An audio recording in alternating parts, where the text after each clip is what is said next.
আপনি গোবর দেন তাহলে 2-3 কেজি দিয়ে 100 গ্রাম টিএসপি রেকর্ড করে নেন। 100 গ্রাম টিএসপি আর 50 গ্রাম পটাশ। আর যদি আপনার জমিতে পোকামাকড় সেরকম থাকে বা মনে করেন তাহলে 5 গ্রাম করে দানাদার কীটনাশক দেবেন। এইটা এই যে মাটিটা উপরে উঠাইছেন এই মাটির সাথে মিক্স করে দিয়ে এইটা ভরে রাখবেন। এইটা ভরে রাখছেন, এইভাবে রাখলে একটু ঠান্ডা রাখবেন যেন বৃষ্টি পড়লে যেন মাটির দিকে না যায়। তাহলে এখানে 15 দিন যেদিনকে হয়ে যাবে 15 থেকে 20 দিন এইটি আপনি সে অটোমেটিকলি ম্যাচিউরড হয়ে যাবে, মেদা হয়ে যাবে। হয়ে গেলে যেদিনকে গাছটা লাগাবেন তার আগে একটু এলোমেলো করে দেবেন। এই দিলে ওইটার ভিতরে গ্যাস টাস থাকলে উঠে যাবে। তারপর আপনি চারাটা এইভাবে গত করবেন। এই চারা এতটুকু না এতটুকু গত করবেন নাই।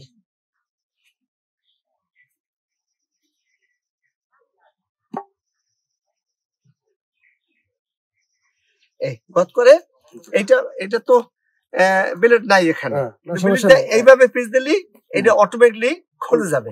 খুলে গেলে আস্তে এটা ফালাবেন।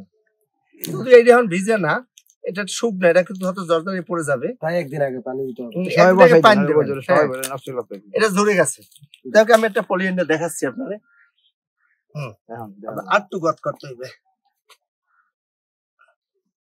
আচ্ছা, একসাথে 3টে বিসি দেন আপনারা। এই বেলেট পাইছি, বেলেট পাইলে এইভাবেও করতে পারেন। উঠাইয়া এখানে বসাই দেবেন আস্তে, চারিদিকে মারি দিয়ে দেবেন। এই এটা কিন্তু পরিটা কিন্তু সমান সমান দিচ্ছেন। এখন আপনারা খেয়াল করেন চারিপাশে কিন্তু একটু উঁচু আছে, এই যে একটু ঠালা আছে। আর এটা লাগালে 2 দিনের ভিতরে পানি দিতে হবে না। আপনি তারপর দেখবেন এটা শুকিয়ে গেছে, যাইতেই পারে। তো আপনি এই জায়গায় পানি দেবেন বা এই জায়গায় একটু ঢিলাই দেবেন, তাহলে এই পানিটা নিচে এটা ভেজবে। ভেজে তারপর দেখবেন 2-3 দিন পরে আটটু দেবেন।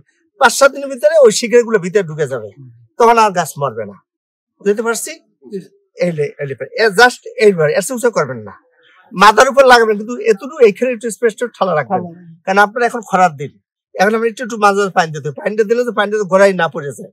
তারপর যখন গাছটা এত বড় হয়ে যাবে তখন আপনার আর এই মাটি অটোমেটিকলি আস্তে আস্তে দিয়ে দেবেন, তাতে মাটি হয়ে যাবে। এটার ভিতরে তো আপনার 3টা চারা থাকে, এটা কিন্তু পরিটা কিন্তু সমান সমান দিচ্ছেন। এখন আপনারা খেয়াল করেন চারিপাশে কিন্তু একটু উঁচু আছে, এই যে একটু ঠালা আছে। আর এটা লাগালে 2 দিনের ভিতরে পানি দিতে হবে না। আপনি তারপর দেখবেন এটা শুকিয়ে গেছে, যাইতেই পারে। তো আপনি এই জায়গায় পানি দেবেন বা এই জায়গায় একটু ঢিলাই দেবেন, তাহলে এই পানিটা নিচে এটা ভেজবে। ভেজে তারপর দেখবেন 2-3 দিন পরে আটটু দেবেন। 5-7 দিনের ভিতরে ওই শিকড় গুলো ভিতরে ঢুকে যাবে, তখন আর গাছ মরবে না। বুঝতে পারছি? জাস্ট এইবার এর উঁচু করবেন না, মাথার উপর লাগাবেন, কিন্তু এতটুকু এইখানে একটু স্পেসটা ঠালা রাখবেন। কারণ আপনার এখন খরার দিন, এখন আমি একটু মাঝে পানি দিতে, পানিটা দিলে তো পানিটা গোড়ায় না পড়ে যায়। তারপর যখন গাছটা এত বড় হয়ে যাবে তখন আপনার আর এই মাটি অটোমেটিকলি আস্তে আস্তে দিয়ে দেবেন, তাতে মাটি হয়ে যাবে।